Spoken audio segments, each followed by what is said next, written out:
another offering from the StandUpTalk Radio Network.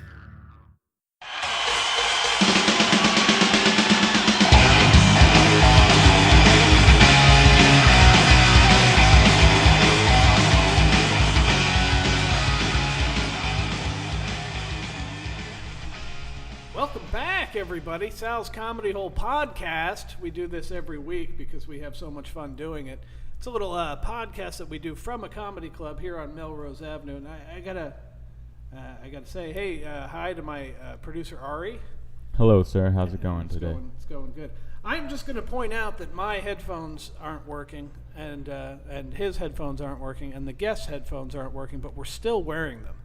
And that's part of podcast etiquette. You don't want to sit across the table from somebody not wearing headphones. It makes you feel like you're just talking to them. And these are people that you wouldn't want to talk to on any given day. Ari, how are you doing? I'm doing okay, man. I smoked a blunt this morning. It sounds like it.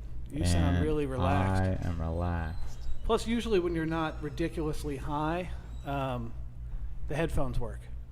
Just Maybe. something I'm pointing out. You can't always blame it on the equipment. I'm blaming the equipment, buddy. Son of a bitch. All right. Well, welcome to the Sal's Comedy Hole podcast, everybody. I am sick and tired, Ari. Last week we did a podcast, right? And it was poorly produced, poorly organized. Not by you, but by me. Poorly produced, poorly organized. And the end result was so shitty. Because it was me and DeMar Randy again. It was so shitty. I was just like, Ari, don't put it up. Don't put it up. So if you're looking for podcast number 7 and only find podcast number 6, it's because, well, our podcasts stink. And I've seen good podcasts. I went to the Comedy Store last night, Ari. Were you there?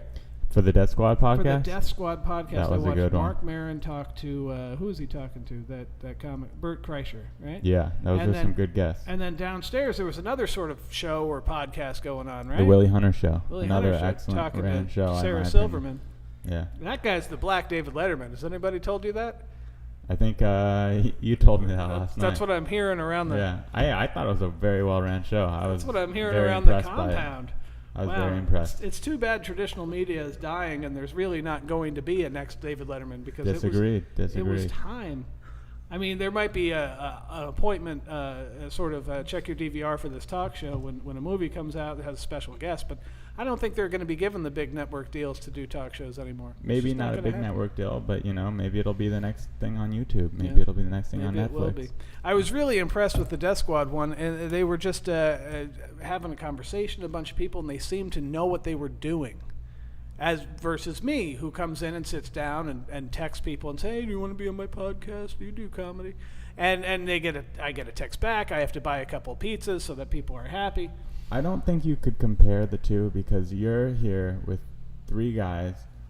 Those were famous people with an audience. I'm a famous person. And you know what? All right, I am tired of responsibility and work. I am tired of being in charge. I'm tired of not knowing what the hell to do with my day. You know what I want to do, Ari? I want to go on the road. Yeah.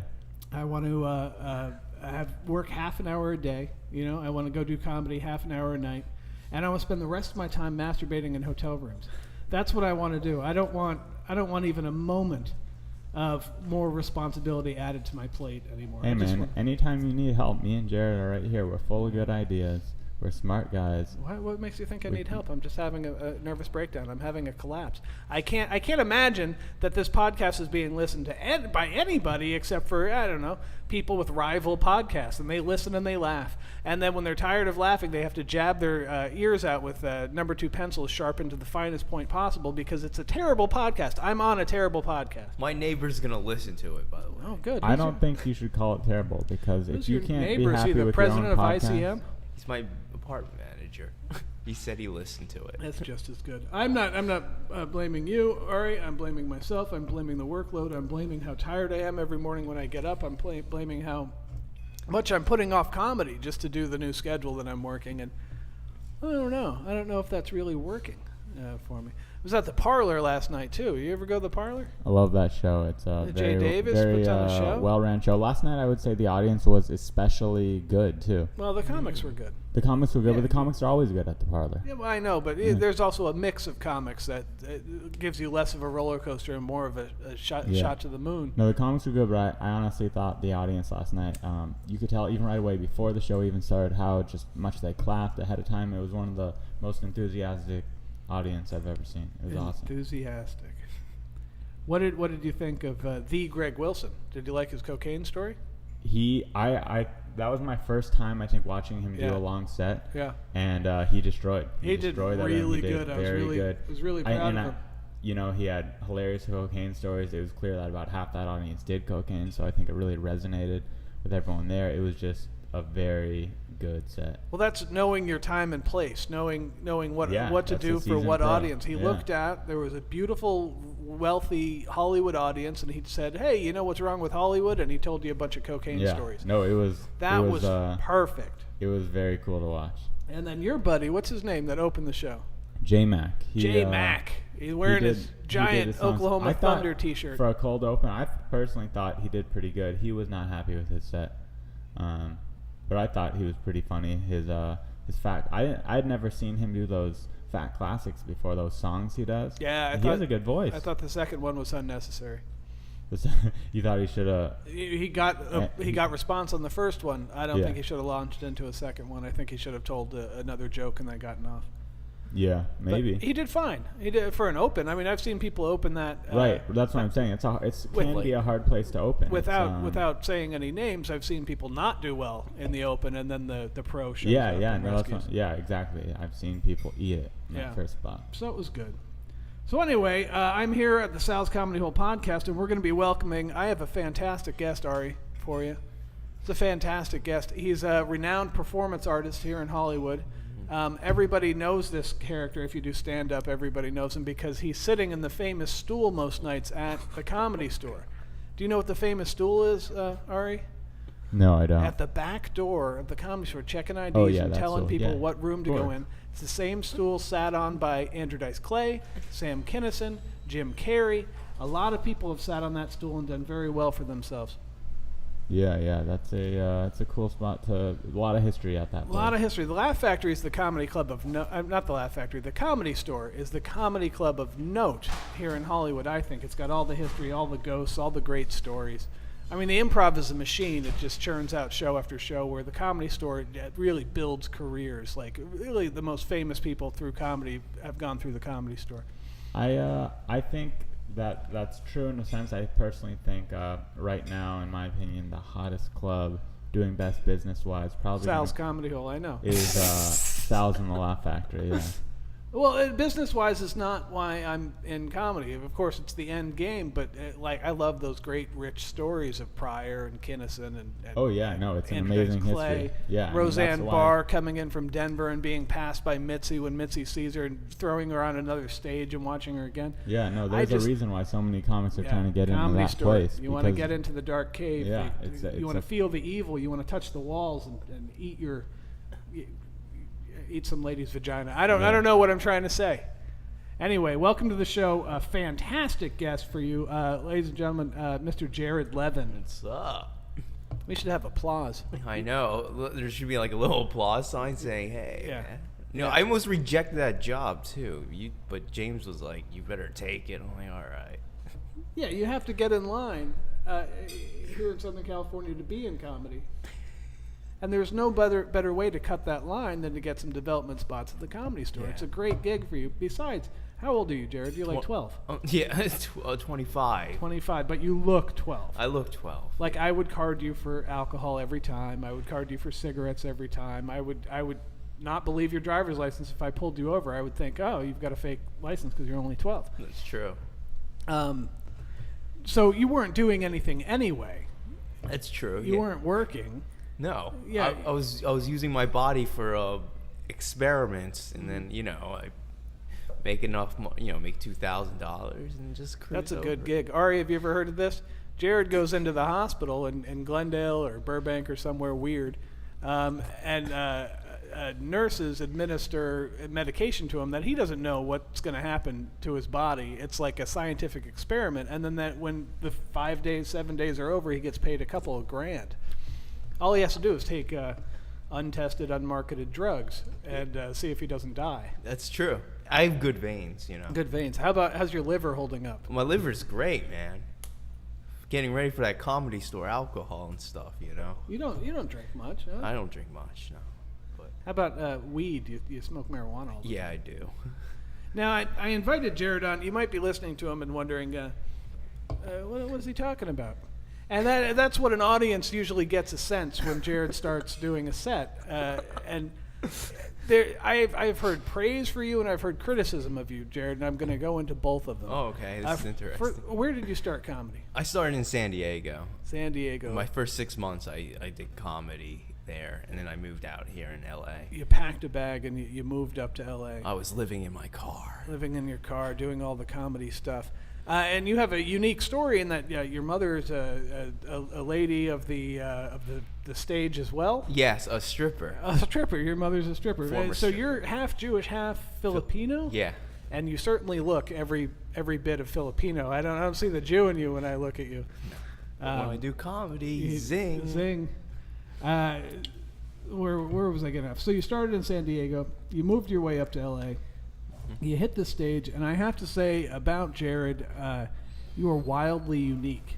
You're different from everyone else performing. And it bothers a lot of people. Mm-hmm. A lot of people think comedy should be set up punchline, set up punchline, set up punchline. Good night, everybody. I'm one of those people. I do that when I get up. I do my stupid punchlines. But you get up, and we're not sure what you're talking about. A long bit of your set, a large portion, we're not sure. And the criticism I've heard is that you don't know what you're doing. Have you heard that criticism, Jared? Yes, all the time. All the time. But what I've come to understand from watching you over and over and over again, we do a lot of mics together, Ari. Yes, We go you guys back. do. We go back. to We go the, back a couple years. The days of Marty's. Marty's and Rock Paper. And rock And paper. upstairs at the Sunset Grill. Oh, yep. And nowhere else. Nowhere else. I don't like to see you anywhere else. He likes to stay in the Hollywood I area. stay in Hollywood. His wife has a curfew on We him, should do an so- open mic, just the three of us after this on stage. Yeah. Just Yeah. do our sets for each other. I don't believe that's going to work out. But I have a lot of act outs. so Jared, I've seen over and over again, and what seems like chaos is actually it repeats itself. So it can't be chaos. Chaos doesn't technically repeat itself as so. Listen, I'm not going to say Andy Kaufman. No. All right, Thank I'm you. not going to say Andy Kaufman because that's not what you're doing, Mm-mm. and I'm not going to say Gilbert Gottfried because that's not what you're doing. No. But if Andy Kaufman and Gilbert Gottfried got into a car accident and were both ejected and in midair hit each other at 100 miles an hour, the bloody mess that wound up on the sidewalk is probably what you're doing. Thank you. Yes, that makes sense. Is that a fair assessment? That's a fair assessment. All right. Now, the criticism I've heard about you is from one of the hosts at the Comedy Store. And I'm not going to say which. I know. The criticism is what?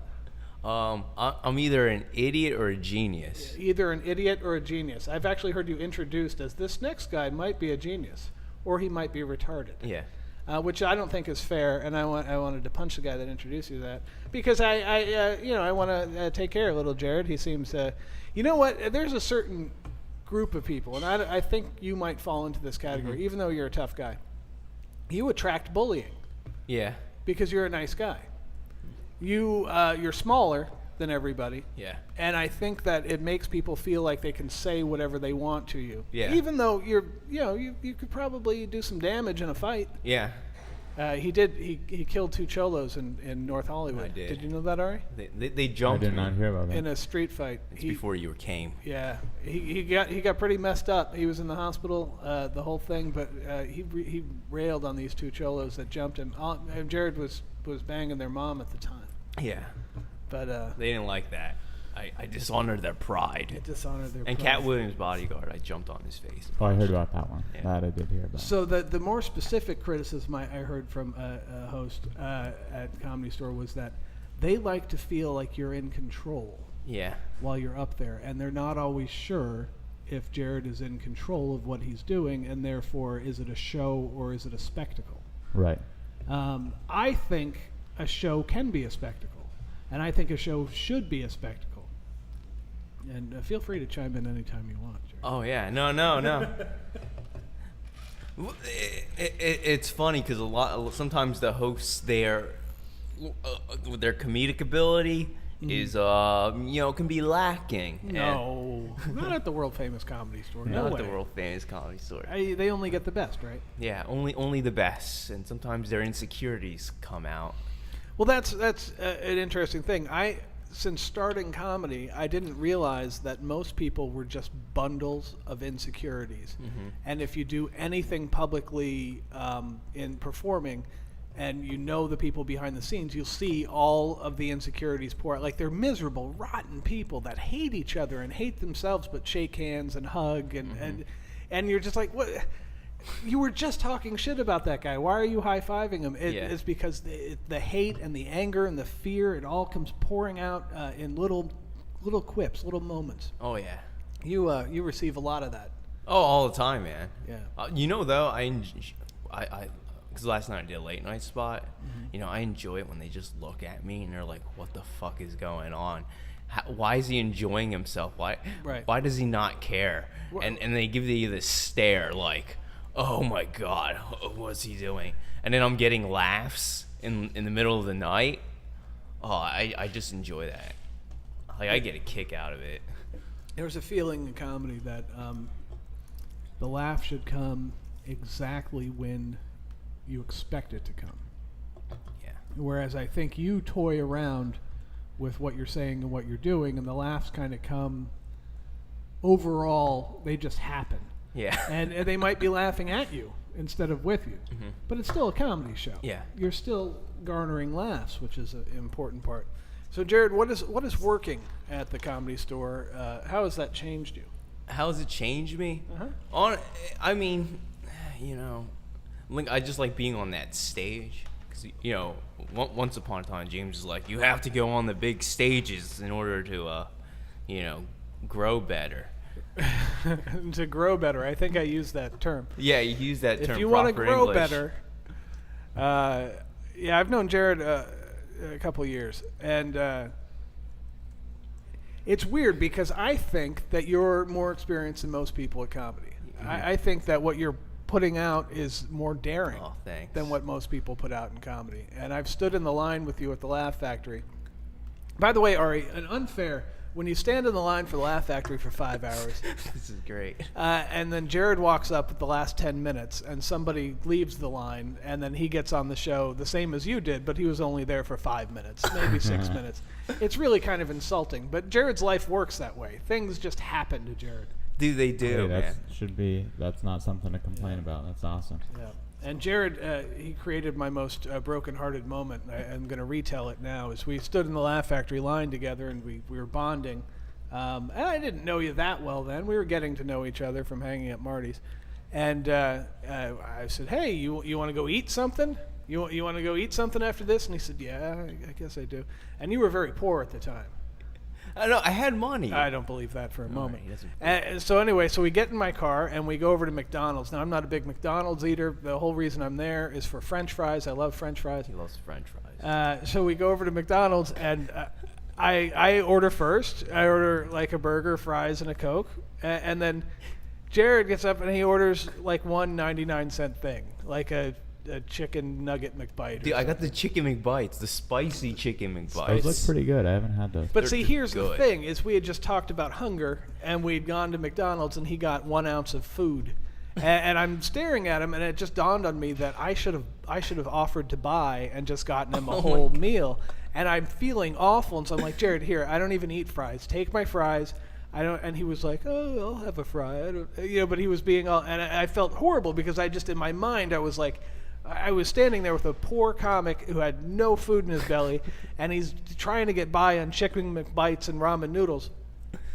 That's that's every comic, but every not me. I like chicken McBites. Well, he has a that. wealthy inheritance. I don't. He was born with a silver spoon in his mouth. Top ramen and chicken bites aren't bad. I mean, yesterday I went to my internship and I survived solely off of chips and Oreo cookies that they were given away at the internship. Right. So that's all ate you all ate day. yesterday? Yeah. So this pizza we're getting is like the best meal we had in a while. Oh yeah, it's Pizza's gonna on be great. its way. It's probably in the window. Yeah, I think it is. In fact, pause the podcast for a minute. All right. Welcome back, everybody. We paused briefly because there was pizza cooling behind us, and I couldn't imagine living in a world where I had to eat cold pizza after a podcast Oh, that would be terrible. instead of lukewarm pizza during a podcast. That's just...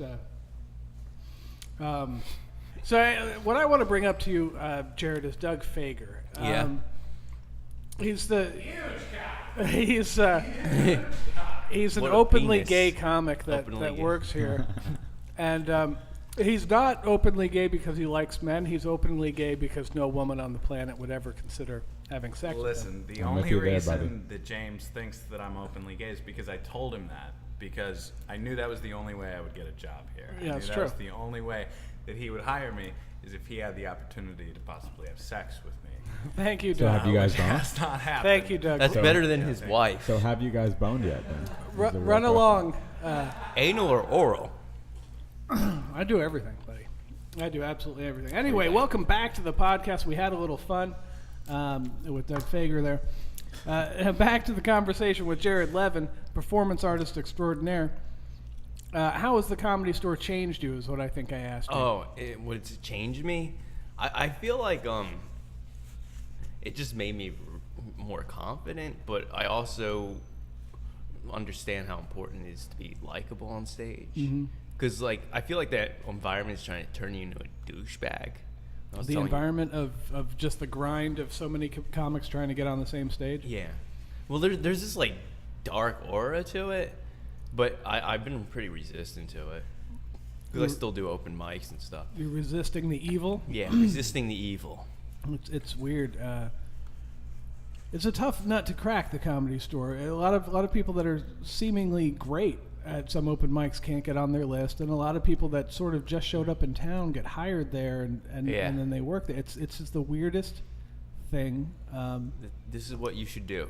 If a bodyguard or anybody attacks a comic that's well liked there, who gets development spots, you jump on their back and you just punch him. No, that was a good move that you did. All right, did you know that Jared was in fisticuffs with a famous comedian's bodyguard to save another yeah, comic? I heard about it. It's Wow. It's very honorable move, Jared. Happened during and, election day. Election day. Jared Levin's a little guy, and so him Yeah. jumping on a big Hollywood bodyguard and just throwing punches, clawing eyebrows off. Right, you did that, right? You took his eyebrow off. Right? Yeah. Oh yeah. I was like Mike Tyson. It's nice. It's nice. So you're getting along in comedy, and you're different. You're a different sort of fella. And we can tell even how you're talking on the podcast. You just nodded to me. You're different in comedy. You Yeah. went, yeah, I am. That makes sense. So you changed a little bit in your confidence level. Do you think who's the biggest comic that you followed at the Comedy Store? Like immediately followed? Immediately, it would be either Brody Stevens or Rick Ingram. Those are my two favorites. And both of them, you have to go up on stage right after they got off and be Jared Levin. Yeah. That's pretty cool, man. Brody Stevens is fantastic. Yeah. Rick Ingram too. I've said it before on the podcast. He's really funny. And there are people listening at home across the country. Just go ahead and Google those guys and figure out the resumes. Yeah. Yeah, Brody Stevens just got a Comedy Central half hour that's coming out. It was taped in Boston. Rick Ingram's on the rise. He's on Comedy Juice. He's at the store. He's What's Comedy at the Juice? Every factory. week you brag about this Comedy Juice. What is it? It's at some place, right? Comedy Promotion. Juice does shows, in San Diego, Orange County, LA, New York, at all the biggest comedy clubs. Oh, in the those biggest places. ones, sure. And they have a once-a-week show there. So, and they put on really good shows. Dane Nice. Cook drops in all the time. Aziz Ansari, Dave Attell. It's just a great show. It sounds like a great show. It sounds just really fantastic. So it sounds like I just said that sarcastically, but it didn't. It's just because I'm so tired. Yeah, So- maybe one day I'll convince him to do one at Sal's as I get more pull there. To get more pull at Sal's, absolutely. There you go. Yeah, pull at Sal's. Yeah, have them come down and talk to me about doing a night, preferably Mondays. That'd be nice. All right. Anyway, so Jared, you're how many years into comedy? 2. 2. There's no way. A little over 2. A little over 2. Okay, because I knew you there at one of the open mics probably 2 years now. Yeah. It was not almost there. It was like a couple summers ago. So it's our 2-year anniversary is approaching. Our 2-year anniversary? What are we doing to celebrate, Jared? We're having an asshole. That's right, and eating pizza out of it. Oh man, that's nice. Oh yeah. So a pressing matter, of course, is that you're sort of connected to Hollywood royalty with your mom being a stripper. Yeah. In Hollywood, that's usually the best you can get when you say, "Oh, my parents are in show business." It's true. In that your mom dated George Clooney for a while. Yeah, I think they were sleeping with each other. Oh, it was just more of a penis thing? Yeah, it was more of a penis meets vagina thing. Yeah. Did you ever go over to Uncle George's house for Easter brunch? No. I really do. I've been like, go mom, go. You wanted to go over and say, "Go mom, go"? Yeah. That's a true story, Ari. Is Jared Levin's mom dated George Clooney? That's great. Good for her. He invited her to go to Hawaii. And by dated, do you mean slept with for a week, or did dated mean like actually went on dates? I don't know the full story. Neither do I. I'm not too sure. Yeah. Because this is like kind of before like I found out. From what she was I a understand, stripper. George Clooney is very promiscuous and I guess dates a lot of women. Well, sure. Why wouldn't you? I mean, if you had the chance to bang Jared's mom, you would bang Jared's mom. That's all I'm saying. I'm a solo woman type of guy. I'm looking for someone to cuddle with every night, settle down, spend the rest of my life with her. How about you, Jared? Are you straight? Yeah. Yeah, I am. You are. You're a straight guy. I'm a straight guy. I asked that because I've never seen Jared like hit on a chick or be with a lady. You've got girlfriends over time, is that right? Yeah. I mean, no, I never dated. I freelanced. I slept with. Oh, actually, a couple weeks ago, I was telling this when Doug was like texting me. I lost him. No, it's when I left my phone here at Sal's. A little plug there. Right. I was at the ATM close to my house, and this her ATM wasn't working, so I just showed her a different ATM, and then we just hooked up. You hooked up right from the ATM. Yeah. From the ATM to Jared's bed. Now, what did this chick look like? She was 19. She was like your Latin. Yeah. So it was her. I mean, she wasn't that great. Jared, she wasn't that great? I thought you had remarkable powers to persuade people. Yeah, I know, but she was into me, so I was like, you got to finish what you start, Right. So what does that I don't think we've expressed to the people at home how bizarre Jared is on stage. Jared gets on stage, and it's seemingly a stream of consciousness. Seamlessly. As he comments on what he's doing and what he should be saying, and never actually says it. Do you have any videos on YouTube, Jerry? I do the first couple years, but I blocked them. Recently? Nothing recently. I don't want people seeing it yet. Yeah, I'm reached the point where I want to shoot a 5-minute video. That's the confidence I have. Yeah, guess what, Ari? Yeah, I want to put out a 5-minute. Guess what, Ari? Yeah. Keep developing. I want to put out a 5-minute. Put Hollywood on hold for a few years and get your voice down. Really, come on. I'm putting out a 5-minute. Well, good. I'm putting out a half hour. It's going to be a great half. I'm going to shoot it right here at Sal's. It's going to be up on Sparkle or Crackle or whatever.com, and you'll be able to get it for $3. What's it called? Don't get married to a Mexican. Don't get married to a Mexican. That's the way my comedy's been going lately. So Jared, what is the future when you look ahead at your comedy future? What do you see yourself doing? What do I see myself doing? Well, let's see.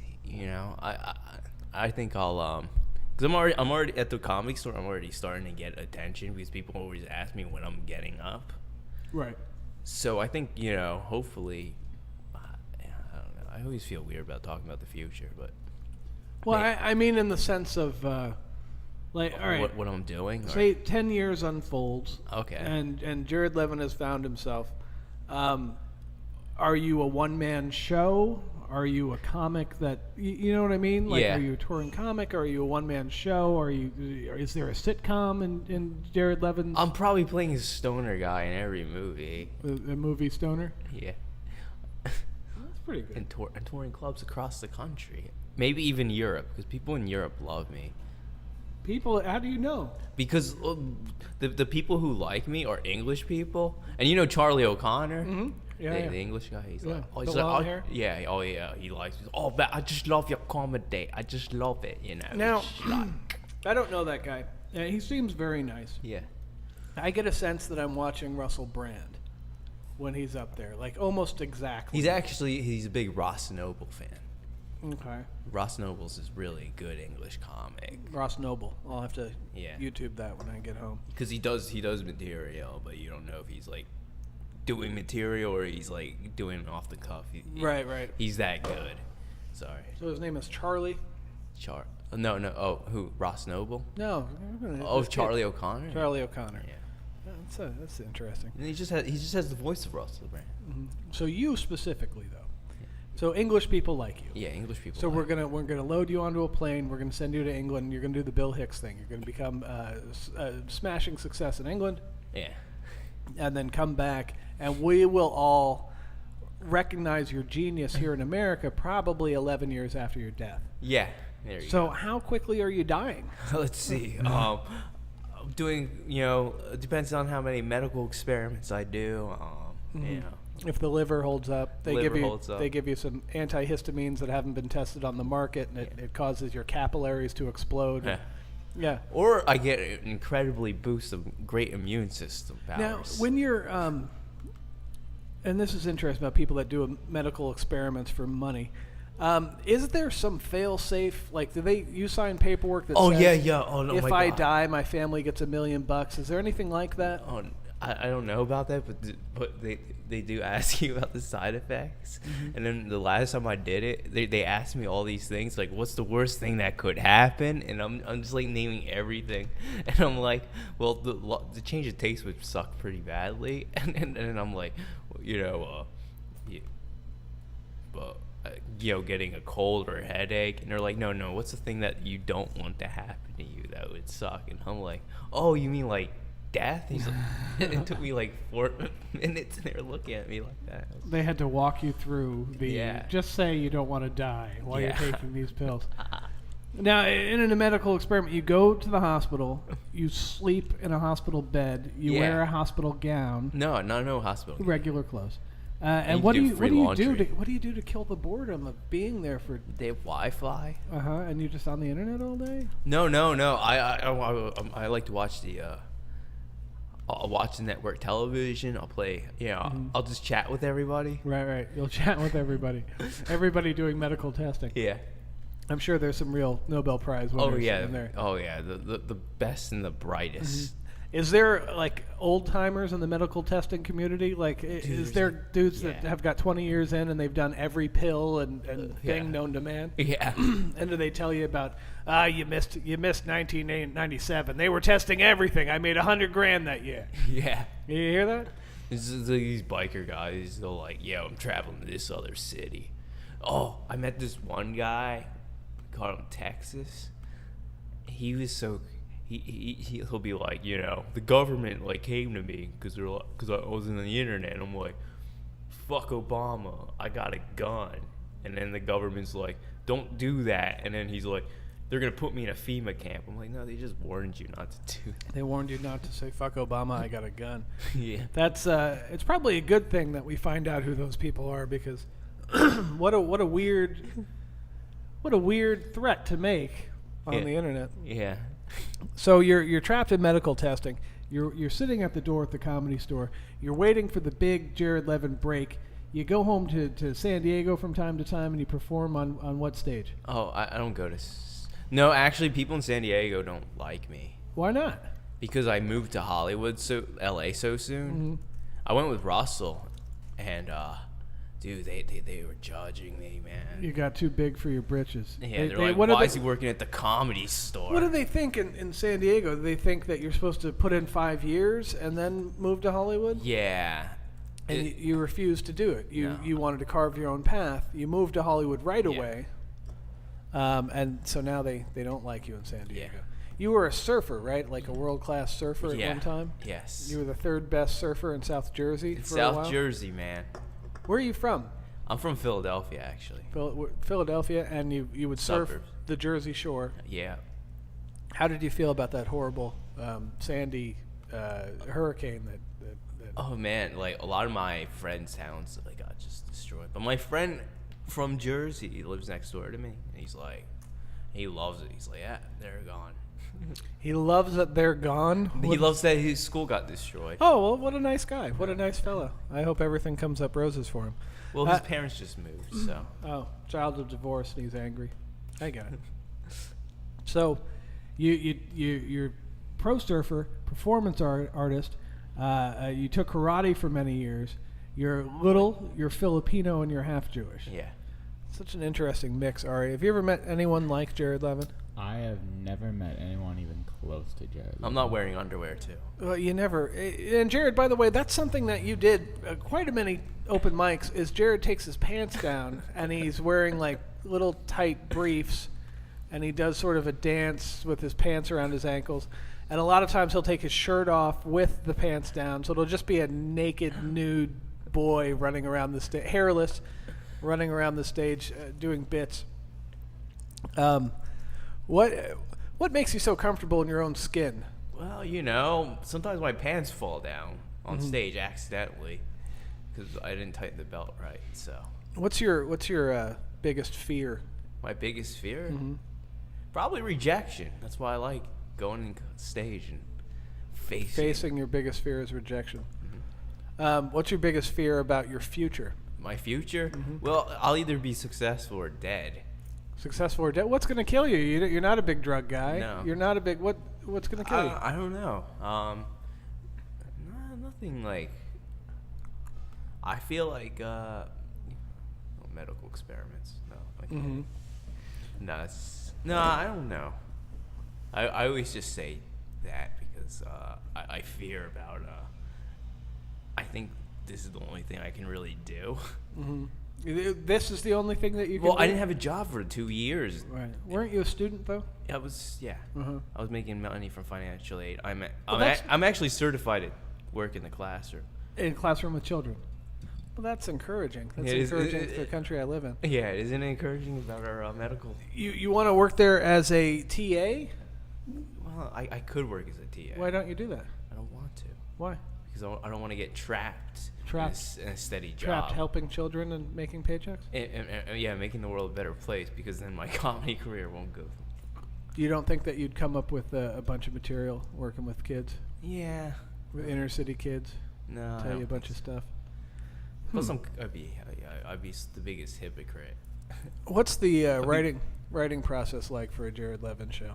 Oh, you know what I do? Like, some stuff that happens to me, I stretch the truth, and then I'm like, you know, it'd be funny if I did this, and then I'm like, all right, people are doing this, so I'm gonna make fun of it. Jared, I asked this because I was just looking you as you described this. Are you two people? Is there a Jared Levin that none of us know? Well, I'd have to break character in order to show that. I know, that's the challenge, that's the risk. There we go, picture. Now they know what I look like. I hate being in pictures. So, Ari, take one more of those photos because I bet you my face looked all weird. Because I always do like I can't stop. Oh yeah, you gotta strike. Ari's taking her picture for the old podcast on the internet thing. There you go. Oh, I gotta do another one because Jared's elbow is in that. Oh, Jared, get your elbow out of the fucking picture. The elbow is my face. Yeah, your face got in our picture, Jared. We're gonna have to take another one. Yeah. So, your biggest fear is what? Death, rejection. Rejection. And rejection is sort of a form of death, almost in a way. It's the death of the ego. Rejection. You want to be taken seriously in comedy. You work at the Comedy Store. You everything about you is a little bizarre, and I think that you play it up to make it more bizarre. It's true. I don't think you're as stoned as you appear on any given day. No, I'm not. But there's also, you know, there's the water in the jug. There's also a weird kid in your skin. You're a tough nut to crack, even on interviews. What do you think, Ari? I think Jared is just a unique individual. Do you think there's trying two to people? find himself. Do you think there's two people sitting in front of me? Like, not excluding you, of course. I think everyone has two sides to them, but no, I think Jared is pretty much what you see. Mm-hmm. He's just a nice, unique, funny individual, goofy guy. And you've seen Jared perform. I have seen Jared perform. And what were your thoughts? Because I think the biggest problem with this podcast is that we can't express what Jared does. And, No. and neither can he, Dude, I don't think. I was gonna do a bit about this. It's hard to explain it. Mm-hmm. Yeah. I hate telling people I'm a comedian because I hate describing what I'm doing. I don't even want certain people, even working at the Comedy Store, I don't want certain people, I don't want to be that guy where, hey, because, like, if they didn't see me on stage, how would they know if they, would accept me or not, See, even right now, as he's explaining this to me, a little bit of the Jared personality is coming out. I have no idea what he just said. None. He doesn't want to be that guy. Or he doesn't tell people. I don't want to be that guy who's just like, hey man, what? I'm not gonna put names, but like, hey man, what's up? That guy who, because people hang out at the Comedy Store. People hang out at the Comedy Store, and they don't get up. I'm one of those guys, by the way. Every now and then I drop in to watch other people get up. No. He's insulting me right now. I'm not Ari. insulting you. I'm talking about people who don't go up and do open mics. I got just you. stand. I got I you. wouldn't do that to you. What do you think of my comedy there, Jared? Oh, your comedy? Yeah. You're a great writer. You fucking dick. What do you think of Ari? Ari? I haven't seen Ari in a while, but he's improved. Because when I first saw him, we did, what was it, the Hollywood Bar and Grill. Bar and Grill. He looked nervous. Ari gets nervous. I know that about Ari. Well, he's Jewish. Yeah, I get nervous, and you are sort of a different sort of cat. You sort of ignore being nervous because it's not going to change what you do up there. Well, I think it's funny, and then I try to trick him. Very cool. So if you had any advice for a kid listening at home of either how to become a comedian or how to work at the Comedy Store one day, what would that advice be? Well, like you said, if someone is attacking another comedian, jump in. They'll like you better. And the other is, when you're on stage, realize everyone can go fuck themselves. Oh, and I had Procedural. The Comedy Store is this famous comedy club in Los Angeles, and I always wondered, because there's 10 comics, 15 comics at any given time working there in various capacities, parking cars, checking IDs, taking tickets, selling tickets, whatever. Seating, whatever the guys do. Are there meetings, like big staff meetings? Everyone has to come in. Yeah. And then we lay it all on the line. You guys aren't doing this. You guys aren't doing that. Does that happen? That's happened. It's not a free-for-all? Once every 4 months, yeah. All right. Because the guy from La Jolla is trying to, like, dethrone the guy who's managing in Hollywood. Interesting. Oh, and these consultants are they're trying to fuck everything up. There's consultants at the Comedy Store right now trying to improve the place or trying to make more money for the family that owns the Comedy Store. What's the thing? I don't. Yeah, I think they're trying to either make it more efficient or something. But I heard there's like plots to overthrow the manager. There's plots. The plot thickens. Because the Comedy Store. Every time the last meeting we had was we're not supposed to go on stage while we're working. Mm-hmm. Oh, you're supposed to come and hang out. Yeah. I'm supposed to just while we're working. We're not supposed to be on stage, but I've done it. Right after the meeting, I did it, and a couple days ago, I got on stage. Right during your shift. Yeah. But it was towards the end of your shift, right? No, it was in the beginning. Look at you, Jesus, threatening all-out anarchy at the Comedy Store. Why don't they want you to do it? Because they don't want someone abandoning their post for 20 minutes. Yeah. Yeah. Well, that and I don't know. I feel like they're trying. I don't know. See, the thing about the whole like doorman situation is I think people get trapped in actually just trying to be good doorman as opposed to good comedians. Right. Are there people there that like, hey, I want more hours. I'm not making enough money. Yeah. Does that happen? And you guys just get minimum wage, right? Yeah. And so they're talking about a BS check anyway. The whole reason you're there is for comedy, but there's some people that need to pay the rent. And they're like, hey, can I work 4 shifts next week. This is why I do medical studies. I don't worry about it. I'm stress-free, man. Stress-free from medical studies. Medical studies, Jared, would stress me more. Really? Oh, my God. Are you kidding me? It's They're safe. putting something into your body, and they're testing whether or not to put it into other people. That would give me nightmares. Dude, it's like a vacation, man. I don't have to worry about anything. I'm like, all right. I get a sense you don't worry about a lot. No, I don't. Jared, do you have a savings account?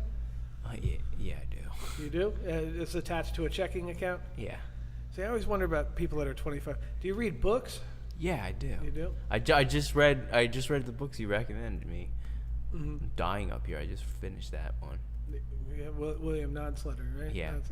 That's a good one. I'm dying up here. Yeah. How about the Malcolm Gladwell books that I was telling about, The Outliers? And The Outliers. I didn't check. I didn't get that one yet. Stephen Pressfield, Turning Pro. That's a good book. That's a good one. Yep. I think we've exhausted this podcast for today. I want to go out on a high note, though. So, Jared, if there was one person in comedy, because you work closely with many comedians. Oh, boy. If there's one person in comedy you'd like to throw under the bus right now and just say they're the worst person Oh, right now. man. I don't want to do that. Really? You want me to throw someone under the bus? All right. Do the opposite.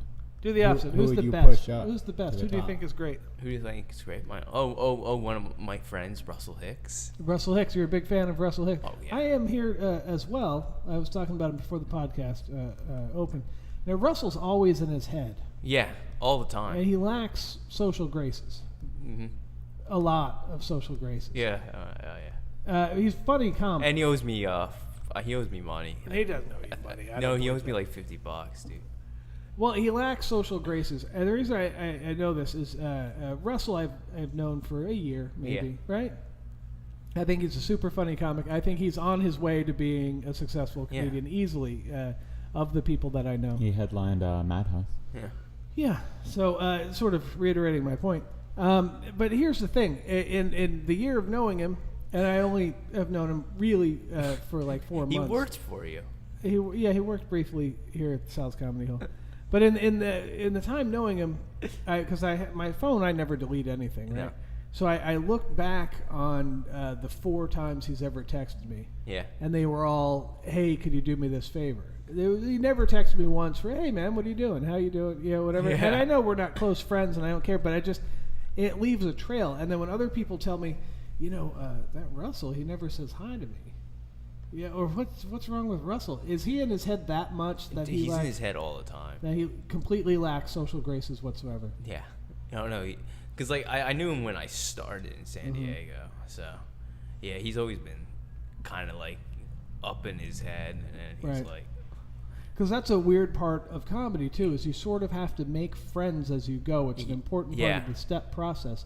Some people don't do that, and I don't know. I don't feel like Russell is doing that. I feel like I could be a Russell Hicks cheerleader. yeah, If only he could remember the occasional, hey man, how you doing? Yeah. You know what I mean? Like Yeah. everyone else is doing, like, hey, what's up, buddy? Or I've remembered your name, or I've said hello, or I'm not staring at my phone. yeah, no, because every 3 months he goes, because he doesn't do he does mostly improvised stuff. So he'll be like, "Go, man, should I do material?" So in his head he's like, I'm gonna try to do this bit. I'm like, don't do it, because he gets really pissed off When it doesn't work out, or it does work out, or it works out the wrong way, or that's it. No, I'm just that's something interesting. Ari makes sure to say hi to everybody. Ari makes sure to get everyone's name. I don't think so. I feel like I need to start being more open, talkative network a little better. But yeah, I like, I'm friendly. If someone talks to me, I'm not a dick to anyone. I like what Doug Reed does. Doug Reed's very outspoken. He's very outspoken immediately. He says, what's wrong with you? Doug Reed was going to be the guest today on our podcast. Yeah, I was gonna say, wasn't Doug supposed? Because Doug told me Yeah. last night when I dropped him off that he was supposed to be the guest, not me. He's king of the text someone at 9 a.m. and say, I can't be there. Dude, because he can't wake up. He can't wake up. I can't be there. Well, hey, you could have told me last night, and I could have asked 4 other people. Dude, and then you text me like 10 when I was sleeping, and I'm like, all right. And you're like, free pizza. I was going to go here anyway. I was like, all right, cool. No, I give free pizza on this podcast. You find me another podcast that gives free pizza, Ari. I don't think it's happening in your little stand-up talk world. Anyway, No, the most I've seen is free donuts and water. free donuts and water. That's Pikerville. That's Yeah. amateur hour. Yeah, I mean, this isn't pizza. Yeah, we've got craft service here. At South He Comedy. gave me a can of Coke, man. Hey, I'm not here for the comedy. Tell me about it. We haven't had much. Just kidding. So, shit. What? I don't know. No, it's been fine. What's happening with my podcast, Jared, is every week I'm starting to hate the sound of my own voice. More and more and more. You know what's funny when I listen to you? It sounds like everything you say is some kind of history, or you're being super sarcastic. Interesting. So I should leave that vague so they think I'm just the king of sarcasm. All right, everybody. That's been our podcast for this week. I'd like to thank Jared Levin for coming by, Ari Mannis for producing and putting a new song on this week when he puts this one up. As time goes by, it's too slow at the beginning. All right, you'll have to email me what song you want. Let's do Guns N' Roses' Reckless Life. All righty. That'll be good. It is. So thanks, everybody. And please be sure, if you've gotten to this point in the podcast, to go back and remember that Ari was putting that song at the beginning of it. And he was high. SalsComedyHole.com and StandUpTalk.com. Thanks, everybody. Thank you.